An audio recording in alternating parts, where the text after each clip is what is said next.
মানব, কোনো দানব, কোনো কিছু কেউ ওই পরিমাণ দিতে পারে না আমি যে পরিমাণ দিতে পারি। তো ওই বান্দার আমলনামা কি হবে? পাহাড় পরিমাণ হবে। বান্দা সেদিন কিয়ামতের ময়দানে বিশ্বাস করতে পারবে না। এখন কথা হলো, আমার আমল পাহাড় পরিমাণ হবে কখন? আমার আমল, একটি আমল 10টা নেকিতে পরিণত হবে কখন? আল্লাহ তাআলা এই কথাগুলো বলতেছেন সূরাতুল জুমার আয়াত নাম্বার 18-তে। আল্লাহ তাআলা এটা দিয়ে বোঝাচ্ছেন যে যারা এই কথাগুলো শুনবে, মানবে, জীবনীতে ফিট করবে, আমি আল্লাহ জান্নাতের টিকিট তাদের হাতে দিয়ে দিব। সুবহানাল্লাহ। কিসের টিকিট? কথা বলেন। আল্লাহ পাক রব্বুল আলামিন বলেন, আল্লাযীনা ইয়াসতামিউনাল কাওলা ফায়াত্তাবিউনা আহসানাহু উলাইকাল্লাযীনা হাদাহুমুল্লাহ ওয়া উলাইকা হুম উলুল আলবাব। প্রকৃতপক্ষে বুদ্ধিমান কারা, জ্ঞানী কারা? যে ব্যক্তি এই মোবাইলটা আবিষ্কার করেছে, বিনা তারে কথা বলা যায়, শুধু নাম্বার টিপলে বাংলাদেশ থেকে আমেরিকায় যোগাযোগ করা যায়, সে যে কণ্ঠে কথা বলে হুবহু ওই কণ্ঠ শোনা যায়, এই মোবাইলটা যিনি আবিষ্কার করেছেন তাকে আপনারা কি বলবেন? বুদ্ধিমান বলবেন না? লোকটা অনেক জ্ঞানী না? অনেক বুদ্ধি খাটায় এমন একটা মোবাইল আমাদের হাতে উঠায় দিয়েছে। আজকে যে ভিডিও হচ্ছে, ক্যামেরা হচ্ছে, যারা এই ক্যামেরা আবিষ্কার করেছে তাকে, সে কি বুদ্ধিমান না অবুদ্ধিমান? কম বুদ্ধিমান না বেশি বুদ্ধিমান? বেশি বুদ্ধিমান। এভাবে আপনি প্রত্যেকটা জিনিস আপনি যদি খেয়াল করেন, যত আবিষ্কার আমাদের মাঝে আসলো, যত আবিষ্কার তৈরি হলো, যত আবিষ্কার পণ্য আসলো, প্রত্যেকটা জায়গায় আপনি ওই যে নির্মাণ করেছে তাকে আপনি বুদ্ধিমান বলবেন, জ্ঞানী বলবেন। প্লেন যে আবিষ্কার করলো, এ প্লেন প্রায় 700 মানুষ, 350 মানুষ নিয়ে আকাশ দিয়ে উড়ে যায়। এই প্লেন যে আবিষ্কার করেছে তাকে আপনি কি বলবেন? অবশ্যই বুদ্ধিমান। এরপরে আপনি আপনার গ্রামে গঞ্জে হাটে বাজারে দেখবেন, ছোট ছোট বাজারগুলো তো এখন আছে, এরকম একটা কাগজ, হুবহু এইরকম আরেকটা কাগজ আপনি ফটোকপি করবেন, দোকানদারকে নিয়ে যা দিলেন, ভাই আমার এই কাগজটা ফটোকপি করে দেন।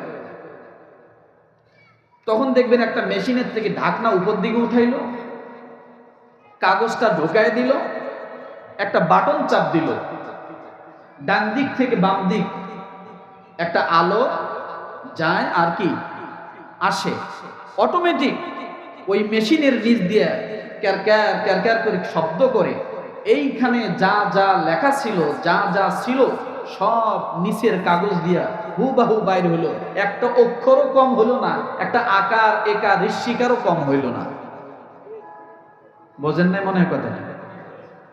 আচ্ছা বলেন, একটা আলো শুধু আপ ডাউন করলো, এখানে যা লেখা ছিল সব নিচ দিয়ে বাইর হয়ে চলে আসলো, হুবহু আর একটা কাগজ তৈরি হলো। এই যে এই মেশিনটা যে আবিষ্কার করেছে তাকে আপনি কি বলবেন? অবশ্যই বুদ্ধিমান। কত বুদ্ধিমান!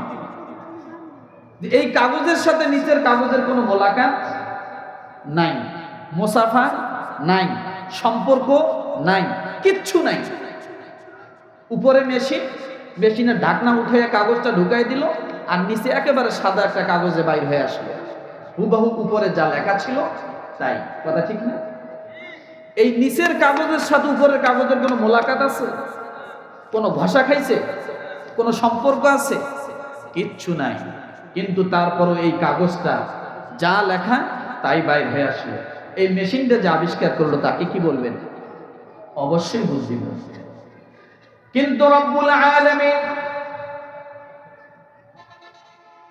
দুনিয়ার সমস্ত মানুষকে আল্লাহ একত্রিত করলেন না।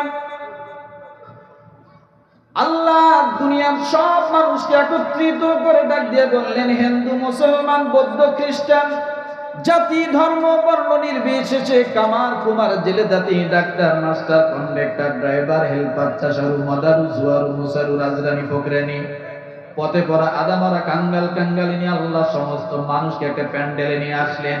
ইয়া আইয়ুহান নাসু ক্বাদ জাআকুম বুরহানুম মির রাব্বিকুম ওয়া আনজালনা ইলাইকুম নূরাম মুবিনা। হিন্দু, মুসলমান, বৌদ্ধ, খ্রিস্টান সমস্ত মানুষকে আল্লাহ একটা প্যান্ডেলে নিয়ে আসি, একটা ট্যালেক্স করলেন, আল্লাহ একটা ফ্যাক্স করলেন। আমার আল্লাহ তাআলা জানাই দিলেন, দুনিয়ার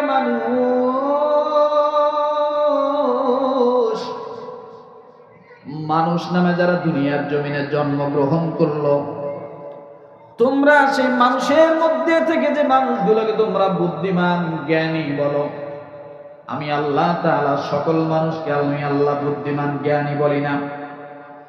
850 কোটি মানুষের মধ্যে আমার আল্লাহ তাআলা প্রায় 600 কোটি মানুষকে আল্লাহ আলাদা করে দিয়ে মাত্র 250 কোটি মানুষকে আমার আল্লাহ তাআলা একটা প্যান্ডেল আলাদা নিয়ে আসলেন। একটা প্যান্ডেলে নিয়ে আসার পরে রব্বুল আলামিন ডাক দিয়ে বলেন, আল্লাযীনা ইয়াসতামিউনাল কওলা ফায়াত্তাবিউনা আহসানাহু উলাইকা আল্লাযীনা হাদাহুমুল্লাহ ওয়া উলাইকা হুম উলুল আলবাব। সব মানুষকে এই আয়াতের আলোকে আল্লাহ নিয়ে আসছে? নো।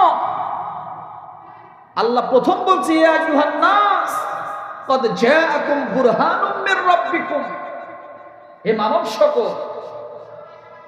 ওখানে আল্লাহ দুনিয়ার সব মানুষকে একত্রিত করলেন, করে এরপরে আল্লাহ দেখলেন ইমানদার কারা, বেঈমান কারা, আমি আল্লাহর প্রতি ঈমান আনছে কারা, ঈমান আনেনি কারা। আল্লাহ একটা চালনি দিয়ে ঝাঁকুনি দিলেন, দেওয়ার পরে চালনি দিয়ে ঝাঁকুনি দেওয়ার পরে ঈমানদার আর বেঈমানদারকে আল্লাহ আলাদা করলেন। করার পরে রব্বুল আলামিন একটা ওয়াজ করতেছে, আল্লাযীনা ইয়াসতামিউনাল কওলা ফায়াত্তাবিউনা আহসানাহু উলাইকা আল্লাযীনা হাদাহুমুল্লাহ ওয়া উলাইকা হুম উলুল আলবাব। রব্বুল আলামিন ডাক দিয়ে বলেন, ও দুনিয়ার মানুষ শুনে রাখো, উলাইকা আল্লাযীনা হাদাহুমুল্লাহ ওয়া উলাইকা হুম উলুল আলবাব। উলুল আলবাব হলো কারা? জ্ঞানী কারা? আমি আল্লাহর নজরে জ্ঞানী কারা? আমি আল্লাহর নজরে প্রকৃতপক্ষে বুদ্ধিমান কারা? মোবাইল বানাইছে দুনিয়ার মানুষের কাছে, যিনি আবিষ্কার করেছেন তিনি বুদ্ধিমান। ফটো স্টার্ট মেশিন যিনি বানাইছেন দুনিয়ার মানুষের কাছে সে বুদ্ধিমান। প্লেন যে বানাইলো, আকাশ যে উড়ায়, দুনিয়ার মানুষের কাছে প্লেন নির্মাণাধীন যিনি করেছেন তিনি বুদ্ধিমান। কিন্তু রব্বুল আলামিন এগুলো দেখেন না। আল্লাহ দুইটা শর্ত দিয়ে দিলেন দুনিয়ার মানুষ, তোমরা ভালো করে শুনে রাখো। আল্লাযীনা ইয়াসতামিউনাল কওল, যে সমস্ত মানুষগুলো কোরআনের কথা শোনে। কারা? জোরে বলেন। যে মানুষগুলো কোরআনের কথা শোনে, যে মানুষগুলো কোরআনের পথে আসে, আর যে মানুষগুলো কোরআনের কথা শোনার জন্য ঝাঁপিয়ে পড়ে, কোরআনের কথাগুলো শোনার জন্য চলে যায়, ফায়াত্তাবিউনা আহসানা, কোরআনের কথাগুলো শোনার পরে বান্দা যখন ওই কথাগুলোকে মেনে নেয়, সুন্দর সুন্দর উত্তম উত্তম কথাগুলো বান্দা মেনে নেয়, আল্লাহ ডাক দিয়ে বলল, যারা কোরআন শোনে এবং যারা কোরআন শুনে আমল করার জন্য উত্তম কথাগুলো পন্থা অবলম্বন করে, উত্তম কথাগুলো নিজের জীবনেতে ধারণ করে, আল্লাহ বলেন উলাইকা উলাইকাল্লাযীনা হাদাহুমুল্লাহ, আল্লাহ বলেন ওই মানুষগুলো অবশ্যই আমি আল্লাহ তাদেরকে হেদায়েত দান করব। কি দান করব? কথা বলে। এখন হেদায়েত কি? হেদায়েত তো চিনি না, খায় না মাখে নাকি? হেদায়েত কি? হেদায়েত তো চিনি না। হেদায়েত যে ব্যক্তি পায় সে কবরে আযাব তার জন্য মাফ হয়ে যাবে। এক নম্বরে কি হবে বলেন তো? তার মানে বোঝা গেল কবরের আযাব মাফ হওয়ার একটা টিকিট, তার নাম হলো হেদায়েত। যে ব্যক্তি হেদায়েত পাবে ওই ব্যক্তির জন্য আল্লাহ আরশের নিচে ছায়া দান করবেন। কয়টা গেল? যে ব্যক্তি হেদায়েত পাবে আমার আল্লাহ তাআলা তার জন্য কিয়ামতের ময়দানে আমার আল্লাহ হিসাবটা সহজ করে দিবে। কয়টা হলো? তিনটা। যে ব্যক্তি হেদায়েত পাবে লা ইলাহা লা ইলাহা ইল্লাল্লাহু মুহাম্মাদুর রাসূলুল্লাহ। তাহলে সূরা জুমা আয়াত নাম্বার কত বলেছি? 18। এই আয়াতে আল্লাহ দুইটা কথা বলেছেন। আল্লাযীনা ইস্তামিউনাল কওল, যারা কোরআনের কথাগুলো শোনে, ধরেন পয়েন্ট, ফায়াত্তাবিউনা আহসানা, এবং শুনতে যায়া যে উত্তম কথাগুলো সেখানে হয় ওই কথাগুলো যারা কি করে? ধারণ করে। তাহলে শোনা আর একটা কি? ধারণ করা। কোন কথা শুনতে বলছেন? কোরআনের। জোরে বলেন। তাহলে কোরআনের কথা শোনে এবং ওই কথাগুলো আমলের উদ্দেশ্য কি করে? ধারণ করে। এই দুই কাজ যারা করে আল্লাহ বলেন উলাইকাল্লাযীনা হাদাহুমুল্লাহ, ওই ব্যক্তি ওই মানুষগুলো হেদায়েত প্রাপ্ত হবে। তাহলে দুইটা কাজ যদি কোনো মানুষ করে, কোরআন শোনে এবং কি যা শুনবে তা আমলের নিয়তে শুনবে এবং আমল করবে, ধারণ করবে, আল্লাহ তাকে হেদায়েত দিবেন। আর যে ব্যক্তি হেদায়েত পেল, এক নম্বরে বলেছি আখিরাতের দিকে সে কবরে আযাব কি হবে? মাফ হবে, বলছি না? দ্বিতীয় নম্বরে কি বলেছি? আরশের নিচে আল্লাহ তাকে কি করবেন? ছায়া দিবেন। তৃতীয় নম্বরে কি হবে? হিসাব আল্লাহ তাআলা তার জন্য কি করবেন? সহজ করে দিবেন। ও মুসলমান, চতুর্থ নাম্বার হলো যে ব্যক্তি হেদায়েত পেল, হেদায়েত পাওয়ার সঙ্গে সঙ্গে রব্বুল আলামিন ডাক দিয়ে বলে, বান্দা কিয়ামতের ময়দান যখন মিজানের পাল্লা আমি আল্লাহ দাঁড় করাবো, মানুষগুলো বড্ড পেরেশান হয়ে যাবে। ওই পেরেশানির সময় যখন মানুষের আমল নামা ওজন দেওয়া হবে, অনেক ভালো ভালো মানুষগুলোর আমল নামার ওজনটা কমতি হয়ে যাবে, জাহান্নামী হয়ে যাবে। আল্লাহ বলে, বান্দারে তুমি যদি কোরআন শুনতে যাও আর কোরআন শুনতে যায় যদি কোরআনের কথাগুলো নিজের জীবনীতে ফিট করো, আমি আল্লাহ হেদায়েত দিব। হেদায়েতের অর্থ যে ব্যক্তি পাবে আমি আল্লাহ তাআলা মিজানের পাল্লা থেকে তার ডাইন হাতে আমি আল্লাহ আমলনামা দিয়ে দিব। তার ডাইন হাতে কি দিব? আমলনামা। আমি আখিরাতের দিকটা বলছি, এখনো দুনিয়ার দিকটা বলি নাই, বলছি। তাইলে হেদায়েত যে পেল কবরে আযাব মাফ, হেদায়েত যে পেল আরশের নিচে কি হবে? ছায়া পাবে। হেদায়েত যে পেল হিসাব তার জন্য কি হবে? সহজ হবে। হেদায়েত যে পেল চতুর্থ নম্বরে ডাইন হাতে তার কি হবে? আমলনামা হবে। এরপর আল্লাহ বলেন হেদায়েত যে পেল আমি আল্লাহ তার জন্য আমি আল্লাহ জান্নাতের 8টি দরজা আমি আল্লাহ তার জন্য খুলে দেব। ইন্নাল্লাযীনা আমানু ওয়া আমিলুস সালিহাতি কানাত লাহুম জান্নাতুল ফিরদাউসি নুজুলা। তাহলে হেদায়েত এমন একটা জিনিস যার হাতে থাকবে সে সমস্ত জায়গায় পরিত্রাণ পাবে, সহজ হবে। আল্লাহ তার প্রতি যে খুশি, এই খুশির সার্টিফিকেট, খুশির টিকিট, এটার নাম হলো হেদায়েত। বুঝে আসছে কথা? এখন বলবেন হুজুর এগুলো তো সব আখিরাতের জন্য, দুনিয়ায় কি কিছু পাবো না? কথা ঠিক কিনা? প্রশ্ন আসতে পারে, হুজুর দুনিয়ায় কি কিছু পাবো না? ও মুসলমান, কোরআন যা বলে আর আমরা যেভাবে চলি তার পুরোটাই উল্টা। পুরোটাই কি? পুরোটাই উল্টা। ওই যে এক রাজমিস্ত্রি কাজ করে দোতলা বিল্ডিং বানাচ্ছে, এখন দোতলার কাজ প্রায় শেষ,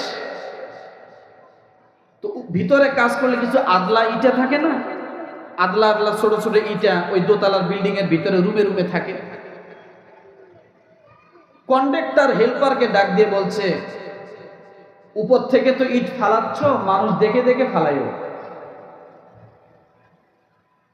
এই কথা বলে কন্ডাক্টর চলে গেছে।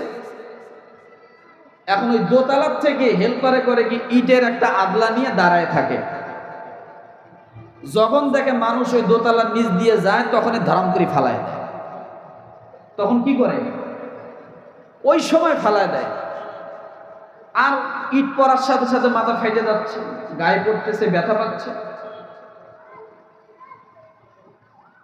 এখন লোকজন যায় সব বিচার দিছে কন্ট্রাক্টরকে, আপনি কি করেন? নিচ দিয়ে লোক যায়, উপর থেকে লোক দেখে দেখে ইট ফালাচ্ছে, মানুষের মাথা ফেটে যাচ্ছে। কন্ট্রাক্টর এসে ডাক দিয়ে বলতেছে, এই হেল্পার তুমি এটা কি করলা? তখন ওই হেল্পার ডাক দিয়ে বলে, কেন স্যার, আপনি না বলেছেন যে যখন মানুষ নিচ দিয়ে যাবে মানুষ দেখে দেখে ইট ফালাইতে, তা মানুষ যায় আর আমি ইটটা ফালাই।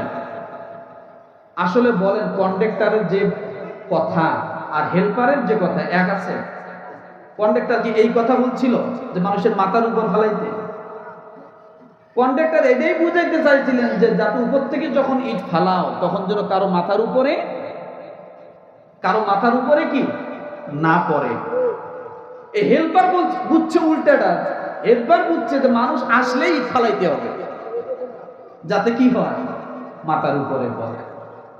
কেন এই কথাটা বললাম? কোরআন যা বলে আমরা তার উল্টাটা বুঝি। কথা ঠিক কি? এই জন্য রব্বুল আলামিন বলেন, আল্লাযীনা ইয়াসতামিউনাল কওলা ফায়াত্তাবিউনা আহসানাহু উলাইকাল্লাযীনা হাদাহুমুল্লাহ ওয়া উলাইকা হুম উলুল আলবাব। রব্বুল আলামিন বলেন যে সমস্ত মানুষগুলো কোরআন শোনে, ফায়াত্তাবিউনা আহসানা, এবং কোরআনের উত্তম কথাগুলো নিজের জীবনীতে ধারণ করে। উলাইকাল্লাযীনা হাদাহুমুল্লাহ, আমি আল্লাহ তাদেরকে হেদায়েত দিব। ও মুসলমান, হেদায়েত যে পাবে আখিরাত তার কেমন হবে বললাম। এখন বলবেন হুজুর হেদায়েত যদি পাই দুনিয়া কেমন হবে? ওই মানুষের মর্যাদা কেমন হবে? ওই মানুষের সম্মান আল্লাহ কেমন দেবে? দেখেন, একজন হেদায়েত প্রাপ্ত সাহাবীর নাম হযরত আলী রাদিয়াল্লাহু তাআলা আনহু। বলেন সুবহানাল্লাহ। কি নাম? সাহাবীর নাম কি? হযরত আলী। চেনেন না? কার স্বামী? ফাতেমা রাদিয়াল্লাহু তাআলা আনহা। জামাইটা কার?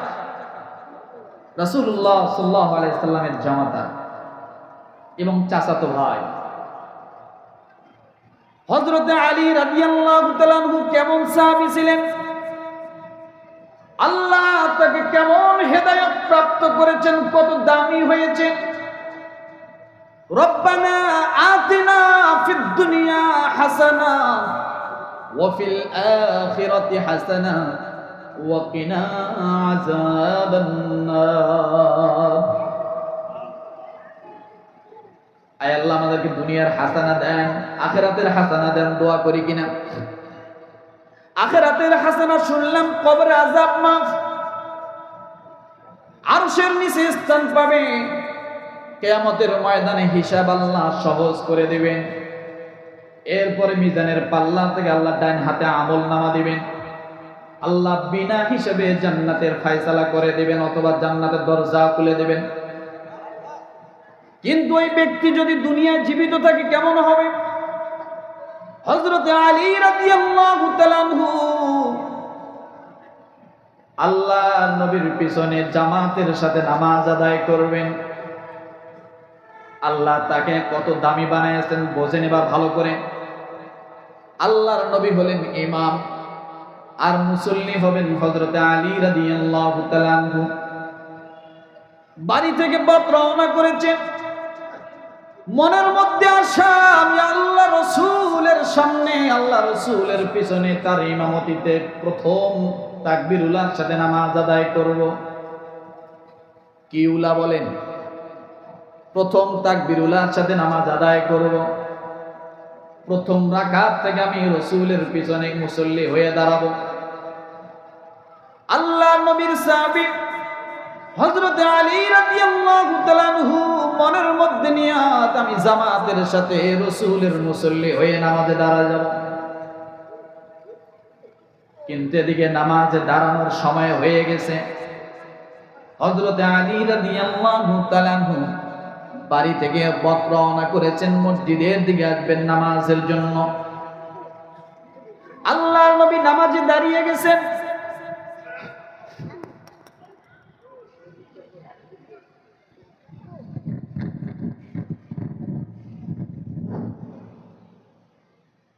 আল্লাহর নবী নামাজে দাঁড়িয়ে গেছেন। আলহামদুলিল্লাহি রাব্বিল আলামিন আর রহমানির রহিম মালিকি ইয়াউমিদ্দিন বলে বলে সূরা ফাতিহা শেষ করে দিলেন। আরেকটি অন্য একটা সূরা রাসূল পড়া শুরু করে দিলেন। এদিকে হযরত আলী রাদিয়াল্লাহু তাআলা আনহু বাড়ি থেকে রওনা করেছেন, রাসূলের সাথে একসঙ্গে নামাজ পড়বেন। কিন্তু আলী রাদিয়াল্লাহু তাআলা আনহুর নিয়ত হলো প্রথম রাকাতটাই আমি যা ধরব। এদিকে রাসূলের সূরা ফাতিহা শেষ হয়ে গেল, অন্য একটি সূরা রাসূল মিলালেন ইমাম হয়ে, সে সূরাটাও শেষ হয়ে গেল। হযরত আলী রাদিয়াল্লাহু তাআলা আনহু যখন মসজিদের দিকে আসবেন, এমন এক চিপে একটা গলি দিয়ে আসতে হয়, অনেক চিপে একটা গলি। একজন মানুষ ওই গলি দিয়ে আসা যায়, দুইজন লোক আসা যায় না। এত চিপা গলি, দুই দিকে বাড়ি, একবারে চিপা একটা গলি দিয়ে রাসূলের পিছনে এসে নামাজ আদায় করবে। এদিকে মনটা ছটফট করছে, আজকে এমনি বাড়ি থেকে একটু দেরিতে বাহির হয়েছে। যখন এই হযরত আলী ওই বাড়ির চিপা গলির মধ্যে ঢুকেছেন, একজন মানুষ কোন রকম কষ্ট করে মসজিদের দিকে আসা যায়। হঠাৎ করে হযরত আলী রাদিয়াল্লাহু তাআলা আনহুর সামনে তাকাইয়া দেখে একজন বয়োজ্যেষ্ঠ একবারে ঝুনঝুনা মুরব্বী মানুষ। কে বলেন তো? কে? গলিটা কতটুক? একজন মানুষ কোন রকম যাওয়া যায়। এদিকে রাসূল জামাতে দাঁড়িয়ে গেছেন, সূরা ফাতিহা শেষ, অন্য একটা সূরা শেষ, রাসূল এখন রুকুতে যাবেন।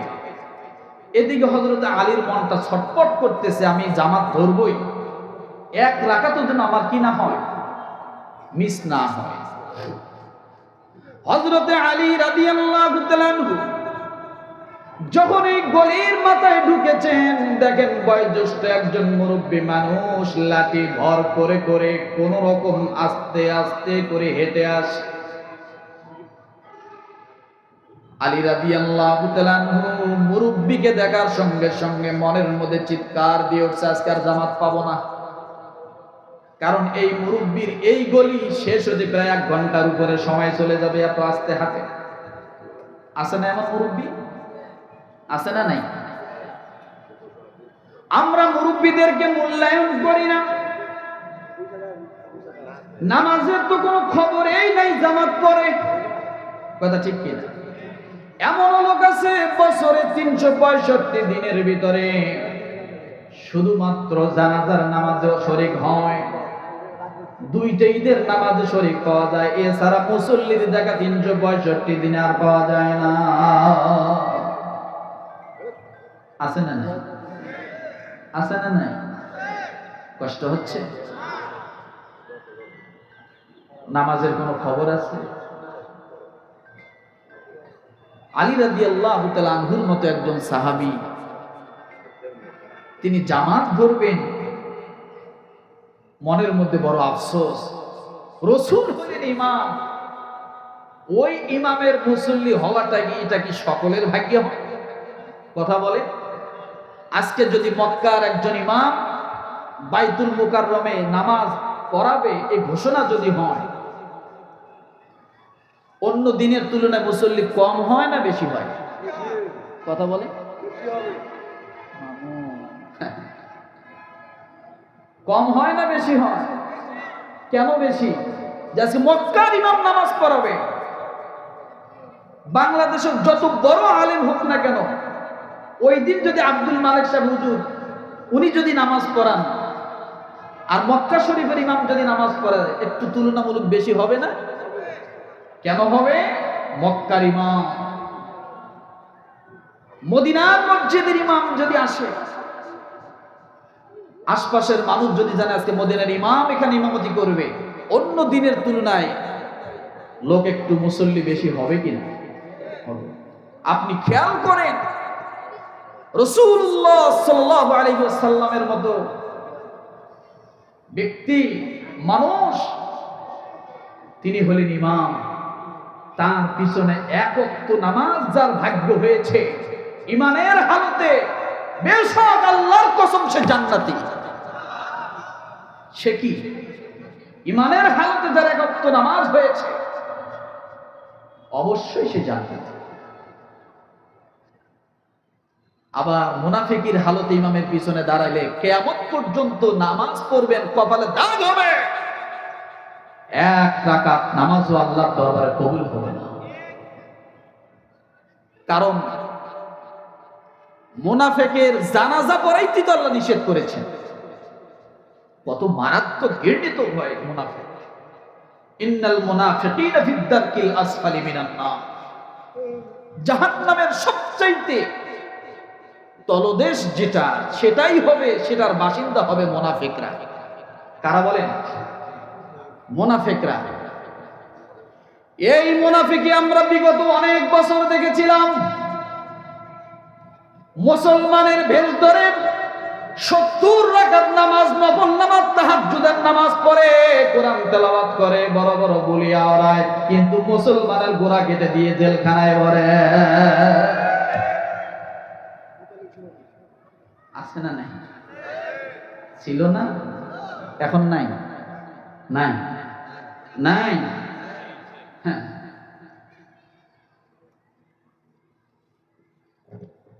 আসলে আমি আবু জেহেলের বাড়ি দেখি নাই।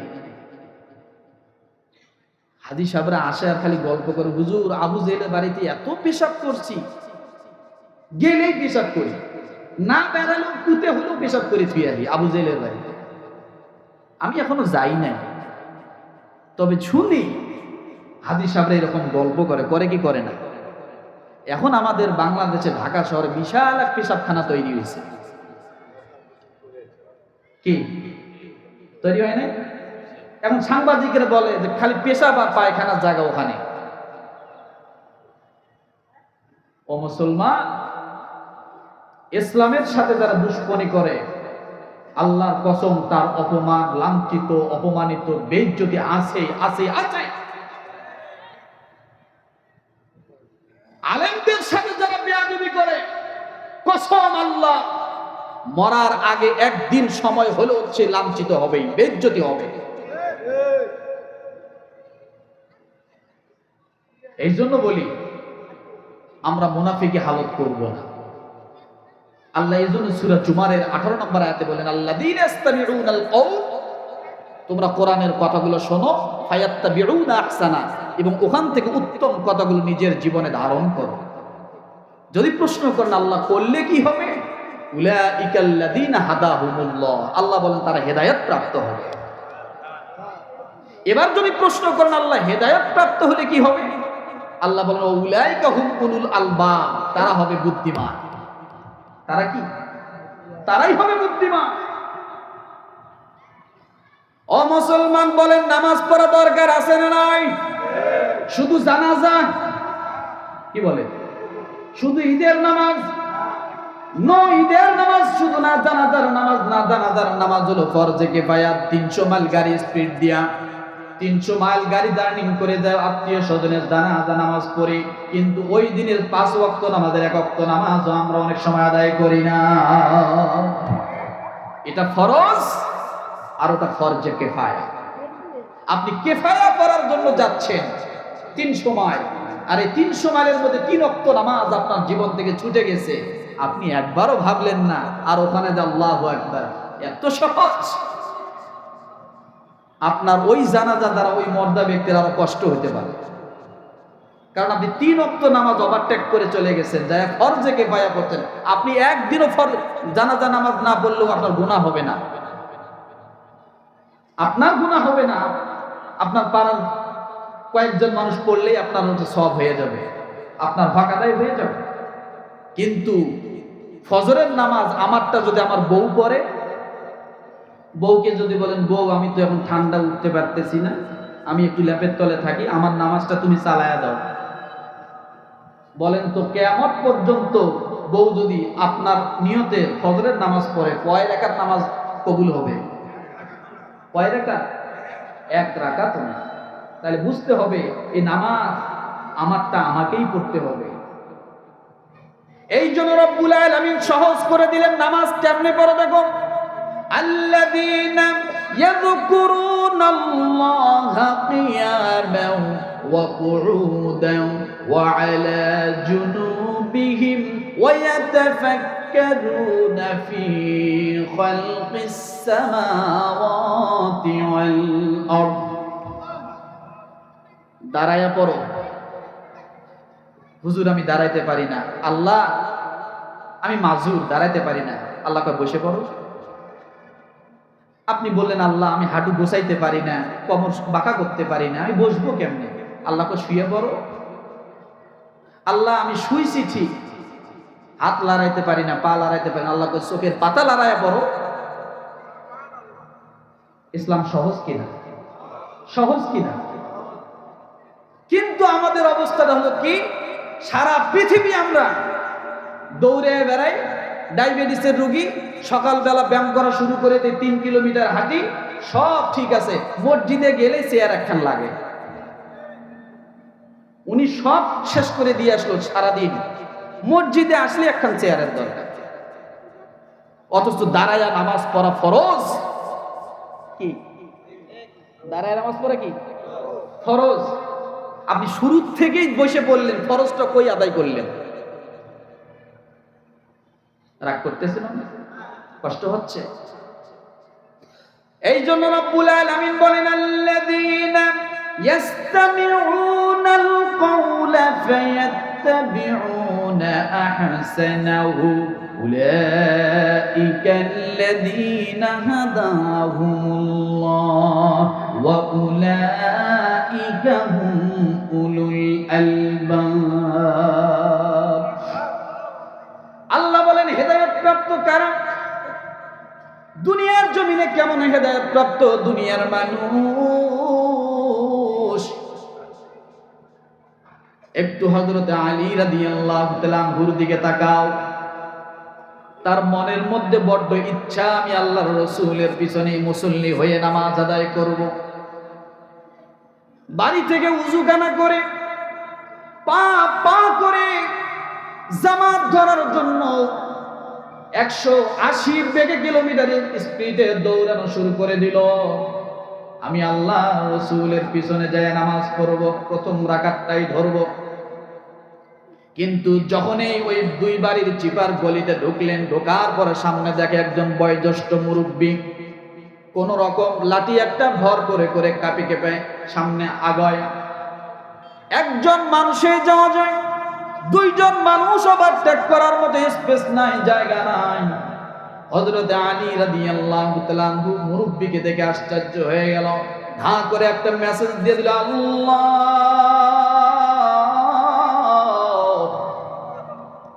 আমার বড্ড ইচ্ছা রাসূলের পিছনে নামাজ আদায় করব, কিন্তু আল্লাহ, এই মুরব্বি যেভাবে হাঁটা শুরু করে দিয়েছে, গলির মাথা শেষ হওয়া পর্যন্ত মুরব্বি যদি এইভাবে হাঁটে, আমি এক রাকাত নামাজও রাসূলের পিছনে পাবো না।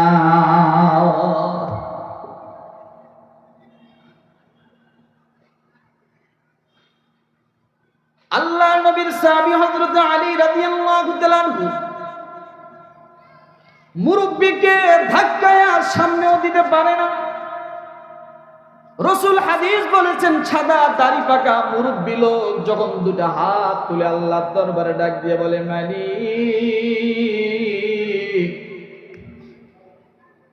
আল্লাহ ডাক দিয়ে বলে, আমার সাদা দাড়ি পাকা মুরব্বিটা যখন আমি আল্লাহকে মালিক বলে, আল্লাহ বলে একটা ডাক দেয়, সঙ্গে সঙ্গে আমি আল্লাহ তার প্রতি সুধারণা, ভালো ধারণা করি। আর সাদা দাড়ি পাকা মুরব্বী লোকটাকে বলি, মুরব্বী রে, তুমি তোমার জীবনে যত দোয়া আছে সব করো, আমি তোমার সাদা দাড়ি পাকা মুরব্বীর কারণে তোমার দোয়া ফিরাই দিতে আমি আল্লাহ লজ্জা লেগে যাও। কালকে তো সুবহানাল্লাহ কইয়া, কালকে তো 16 ডিসেম্বর না, একটু রিজার্ভ করে রাখেন, রাগ করলে। সাদা দাড়ি পাকা মুরব্বী লোক যদি হাত তোলে, আল্লাহ কি বলেছে? আল্লাহ বলে, ওই মুরব্বীর দোয়া ফিরাই দিতে আমি আল্লাহ কি হয়? লজ্জা হয়। আমি তার দোয়া ফিরাই দিতে পারি না, সে যা দোয়া করে আমি আল্লাহ তা কবুল করে নিই। এবার সাদা দাড়ি পাকা মুরব্বী যারা, তারা মনে মনে খুব খুশি, আমি তো মুরব্বী। অনেকে দাড়ির দিকে হয়তো দেখতেছে যে আমার দাড়ি পাকছে কিনা, নাকি? ও মুসলমান, সব মুরব্বীর জন্য না। কোন মুরব্বীর জন্য আমি বলি? মুসলমান সরকারি চাকরি করেছে, 26 বছর বয়সে তার চাকরি হলো। ওই লোকটা সরকারি চাকরি আরো 35 বছর পর্যন্ত চাকরি করলো সরকারি মেয়াদে। বলেন, লোকটা সরকারের সমস্ত আইন কানুন, ওই চাকরির নিয়ম কানুন সব মেনে চলছে, কথা ঠিক কিনা? 35 বছর চাকরির মেয়াদ করার পরে, শেষ হওয়ার পরে ওই লোকটা পেনশন পায়। 35 বছর ধরে চাকরির টাকা পাইলো, বেতন পাইলো মাসে মাসে, কথা ঠিক কিনা? চাকরি যখন শেষ হয়ে গেল, সরকার মনে হয় আর তাকে কোনো পেনশন, টাকা, বেতন কিছুই দেয় না। দেয়? দেয় না? দেয় না মনে হয়। কাকে দেয়? সরকার। যে সরকারের নিয়ম মেনে চলে, চাকরির নিয়ম কানুন যে ব্যক্তি মেনে চলে আর চাকরির মেয়াদ পরিপূর্ণভাবে শেষ করে, এরপরে যতদিন সে বেঁচে থাকবে, বেঁচে থাকা পর্যন্ত তার পেনশনের টাকা প্রতি মাসে মাসে দেয়, কথা ঠিক কিনা? এরপরে সে মরে যাওয়ার পরে তার স্ত্রীর জন্য দেয়। আল্লাহ তাআলা ডাক দিয়ে বলে, বান্দারে, আমি আল্লাহ তোমাকে ডিউটি দিয়ে দিলাম, ওয়ামা খালাকাতুল জিন্না ওয়াল ইনসা ইল্লা লিয়াবুদুন।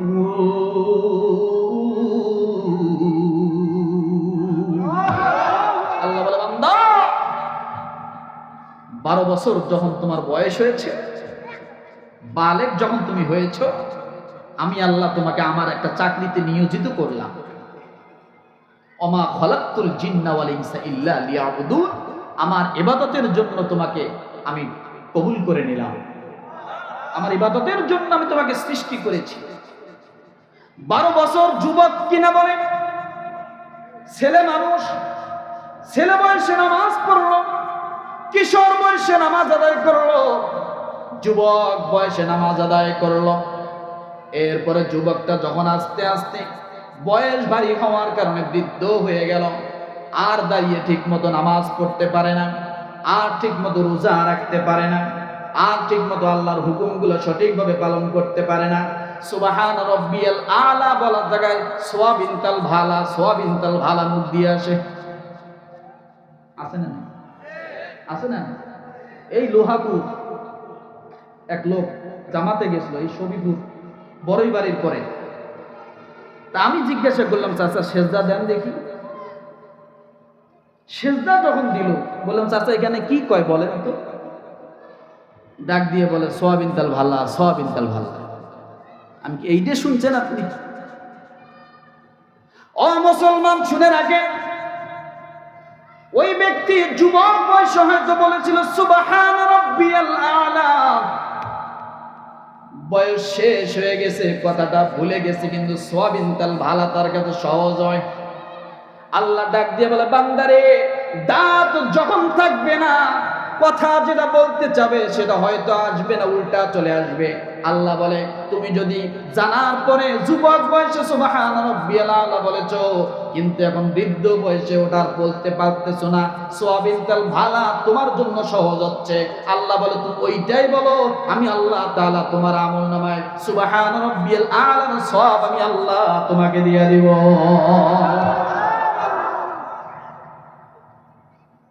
কখন দিবে? যুবক বয়সে না বুড়া বয়সে? কোন বয়সে মামা? যুবক বয়সে না বুড়া বয়সে? তাহলে বোঝা গেল যে বয়সে আপনি একটা কথা বলতে চাচ্ছেন যেটা, সেটা মুখ দিয়ে কি আসতেছে না, বিপরীতটা আসতেছে। আল্লাহ বলে তুমি বিপরীতটা আসুক, আমি আল্লাহ ওটা ধরবো না, আমি ধরবো তুমি যেটা সহজটা বলতে চাইছো সেটাই। কথা ঠিক না?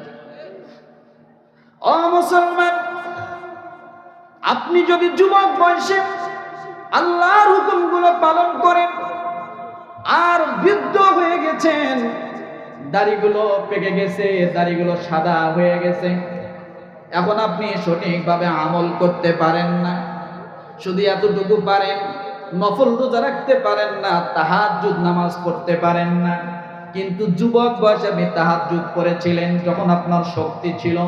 আল্লাহ রাব্বুল আলামিন ডাক দিয়ে বলে বান্দা, যুবক বয়সে যদি কোনো মানুষ তাহাজ্জুদের অভ্যস্ত থাকে আর বৃদ্ধ হওয়ার কারণে তাহাজ্জুদ আর করতে পারে না, আমি আল্লাহ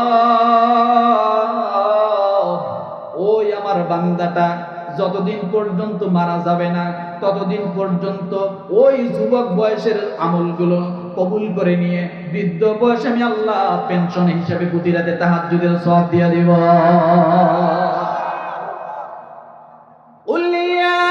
عبادي الذين أسرفوا على أنفسهم لا تقنطوا من رحمة الله إن الله يغفر الذنوب جميعا إنه هو الغفور الرحيم। তাহলে যুবক বয়সে সওয়াবের পেনশন যদি পাইতে চায়, বুড়া বয়সে যদি সওয়াবের পেনশন পেতে চায়, তাহলে যুবক বয়সে আমল করা লাগবে কি লাগবে না? কথা বলে। যুবক বয়সে সব জায়গায় দাম। একজন 80 বছরের বৃদ্ধ যদি এখন আসি বিএমপি ওয়ালাদেরকে বলে, আমার বিএমপি ভাইদেরকে বলে, বাবা আমার বয়স 80, আমি বিএমপিতে এখন যোগ দিতে চাই, ওনারা চিন্তা করবে এই মুরব্বীরে নিয়ে এখন কি করবে। পারবে না হরতাল ডাকতে, পারবে না একটা মিছিল করতে, পারবে না কলাপ ঝাঁকি দিতে। কথা ঠিক কি? তার মানে বলবে বাবা আপনাকে বিএমপিতে আর যোগ দেওয়া লাগবে না, আপনি এমনিই থাকেন, আমরা মাসে মাসে ভাতা দেব। কথা ঠিক কি?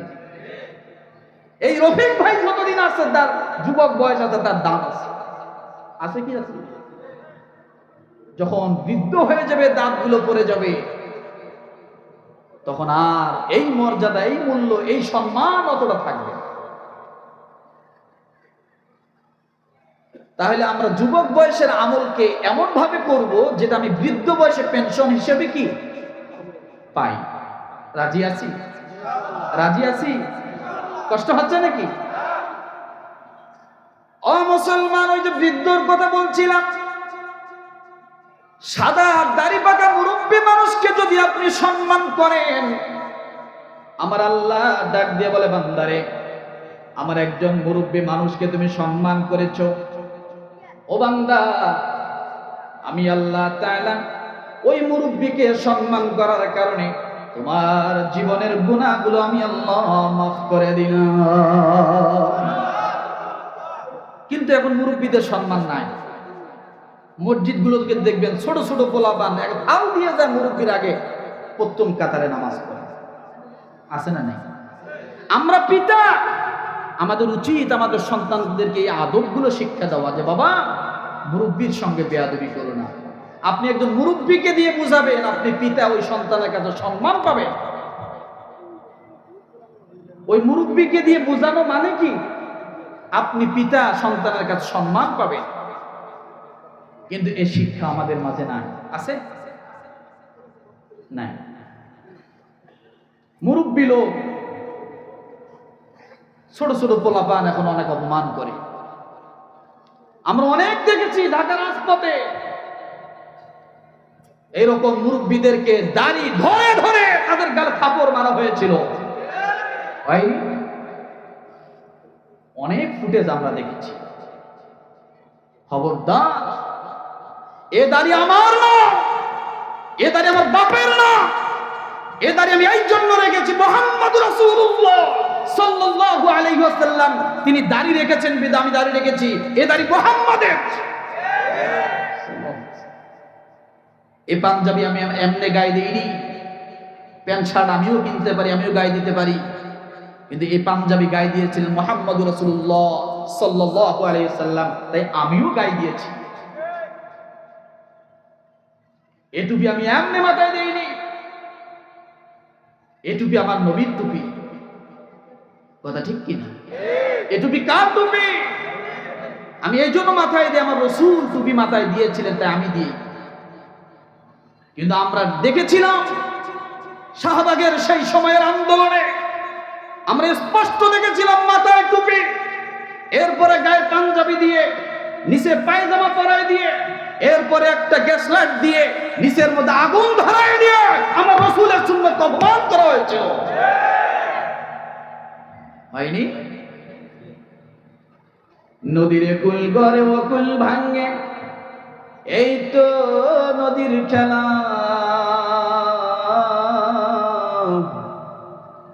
সকাল বেলার বাদশারে তুই ফকির সন্ধ্যাবেলা। গলা দিয়ে বেড়াই না, এক করলেন না ঠিক করলেন? কষ্ট পাচ্ছেন? বেজার হচ্ছে? কথা তো বলতেই চাইছিলাম না, আজকে জোর করে দিয়েছে, ওই জন্য একটু কথা বলবো। এই জন্য মুরব্বীদেরকে সঙ্গে বেয়াদবি করা যাবে না। তারা অ্যাটম বোমার মতো, তারা আমাদের মতো সন্তানদের জন্য, যুবকদের জন্য হলো আল্লাহর দেওয়া রহমত। প্রতিটা মুরব্বী আমাদের জন্য রহমত। আল্লাহ এই জন্য দোয়া শিখায় দিয়েছেন, ও সন্তানেরা, পিতার জন্য দোয়া করো, রব্বির রহমহুমা কামা রাব্বায়ানি সগীরা। পিতার জন্য দোয়া করতে বললেন আল্লাহ। তারা আমাদের জন্য রহমত। মুরব্বীরা যতদিন পর্যন্ত দুনিয়ার জমিনে বেঁচে থাকবে, তাদের প্রতিটা সেজদা, প্রতিটা কথা আমাদের কাছে অনেক দামি। তারা অনেক মর্যাদাবান আমাদের কাছে। খবরদার, বড়দের সাথে কখনো আমরা বেয়াদবি করব না, উস্তাদদের সাথে বেয়াদবি করব না, আলেম ওলামাদের সাথে বেয়াদবি করব। বলেন তো, শয়তান কোন কারণে সে ইবলিস হলো, শয়তান হয়েছে? শয়তানের সবচাইতে বেশি আমল ছিল। বুঝেন, আমলের দিক থেকে বেশি কে ছিল? জোরে। এলেমের দিক থেকেও সবচাইতে বেশি ছিল শয়তান। তাহলে এলেম আছে, আমলও আছে, তারপরও ইবলিস হলো কেন? একমাত্র একটি মাত্র কারণ, ইবলিসের আমল ছিল, এলেমও ছিল, ছিল না আদব। কি ছিল না? জোরে বলেন। আদব ছিল না, যার কারণে আল্লাহ এমন ছিটকায়া ফেলাই দিয়েছে, জাহান্নামের অতল তলদেশের বাসিন্দা বানায় দিয়েছে। কথা ঠিক না? আমরা এটাও দেখলাম আমাদের সমাজে দীর্ঘ এত বছর যারা আমাদের নেতৃত্ব দিয়েছে তারা অনেক বড় বড় ডক্টরেট ডিগ্রিধারী ছিল। ছিল কি ছিল না? ছিল। সম্পদের দিক থেকে অনেক মালিক ছিল। আসলে অনেক ক্ষেত্রে অনেক জায়গায় আমরা দেখেছি তাদের অনেক জায়গায় আদব ছিল না।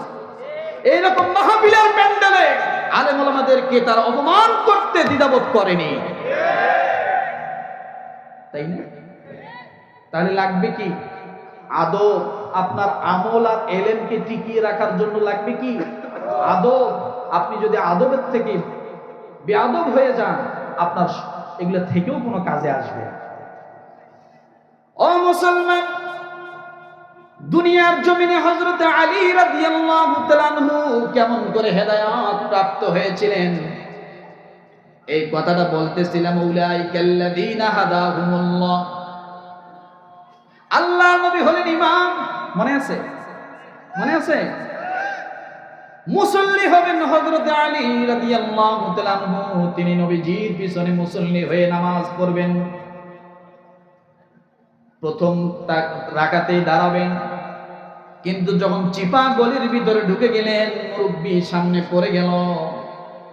মুরব্বী মানুষ এত আস্তে আস্তে হাঁটেন, হযরত আলী রাদিয়াল্লাহু তাআলা আনহু দেখে আশ্চর্য হয়ে ওখান থেকে আল্লাহকে মেসেজ পাঠিয়ে দিলেন, আল্লাহ,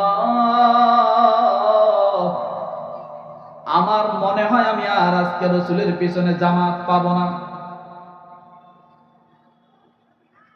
হযরত আলী রাদিয়াল্লাহু তাআলা আনহু মুরব্বিকে ধাক্কা দিবে না, সরাই দিবে না, কারণ মুরব্বি যদি কষ্ট পায় তাহলে আমি আলী তো বরবাদ হয়ে যাব। কারণ আজকে সমাজের মধ্যে দেখি মসজিদে সবার পিছনে আসে, ধাক্কায়া ধাক্কায়া সামনে যায়। আছে না নাই? ধরে বলেন। মুসল্লি ধাক্কায়া যাচ্ছে সামনে, সামনের কাতারে নামাজ পড়বে। যদি প্রশ্ন করেন আপনি কেন সামনে গেলেন, বলে সামনের কাতারে নামাজ পড়া বড় সওয়াবের কাজ। এবার পিছন দিক থেকে ডাক দিয়ে বলেন, মুরব্বি তাইলে দাঁড়ান, একটা মানুষকে আপনি কষ্ট দিয়ে আসলেন, আপনার পাগুলো তার গায়ের সঙ্গে লাগলো, তার কাঁধের মধ্যে লাগলো, সে বিরক্ত হলো, কষ্ট পেল। বলেন কষ্ট দেওয়াটা কি? তখন আর বলতে পারবে না। ও মুসলমান, আমি ডাক দিয়ে বলি, আল্লাহর নবী জনাবে মুহাম্মদুর রাসূলুল্লাহ সাল্লাল্লাহু আলাইহি ওয়াসাল্লাম কাবা তাওয়াফ করতেছেন, আর বারবার কাবার দিকে তাকাইয়ে বলতেছে, রে কাবা, তুমি বড় দামি, তোমার ইজ্জত অনেক বড়। আমার আল্লাহ ইব্রাহিম নবীকে দিয়ে আযান দেওয়াইছেন তোমার কাছে আসার জন্য। ওয়াযিন ফিন নাসি বিল হজ্জি ইয়াতুকা রিজালান ওয়া আলা কুল্লি দামিরি ইয়াতিনা মিন কুল্লি ফাজ্জিন আমিক। কোন নবীর আযান? হজের জন্য ইব্রাহিম আলাইহিস সালাম মুয়াজ্জিনি করেছেন। সুবহানাল্লাহ।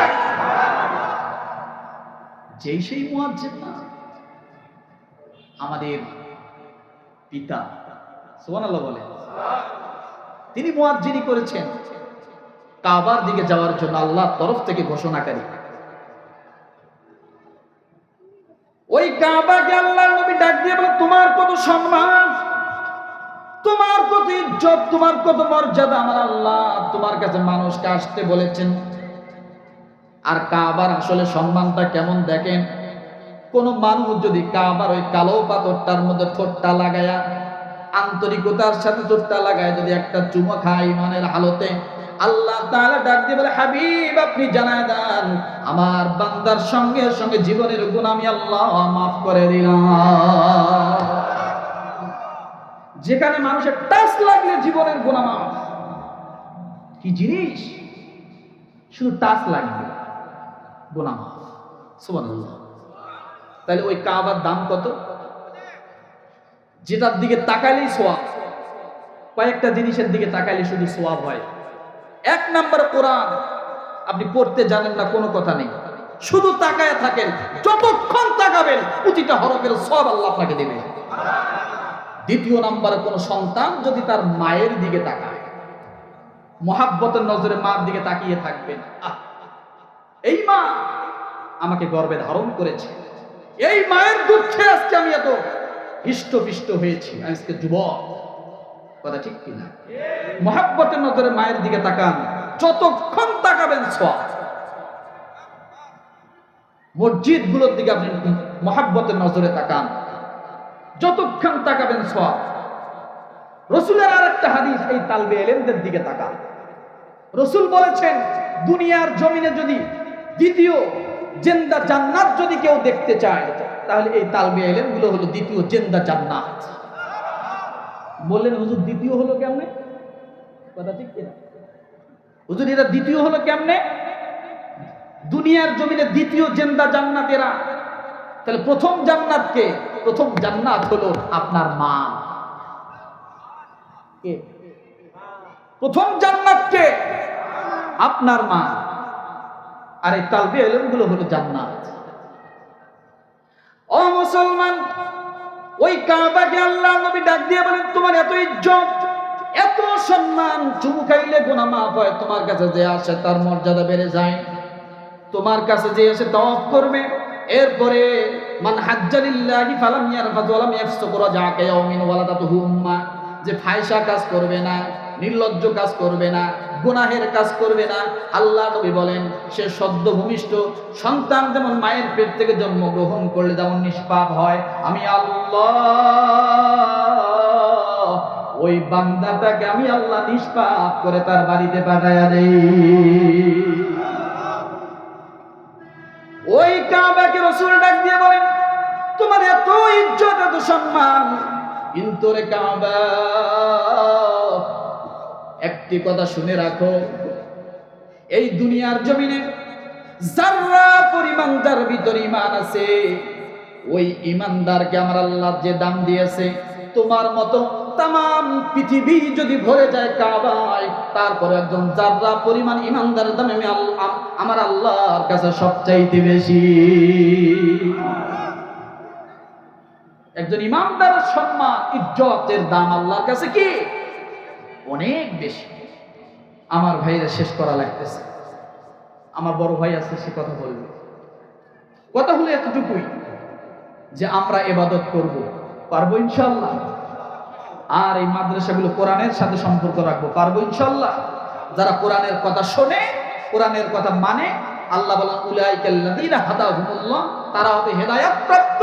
এরপরে যারা হেদায়েত প্রাপ্ত হবে, আল্লাহ বলেন উলাইকা হুম উলুল আলবাব, তারাই হবে বুদ্ধিমান।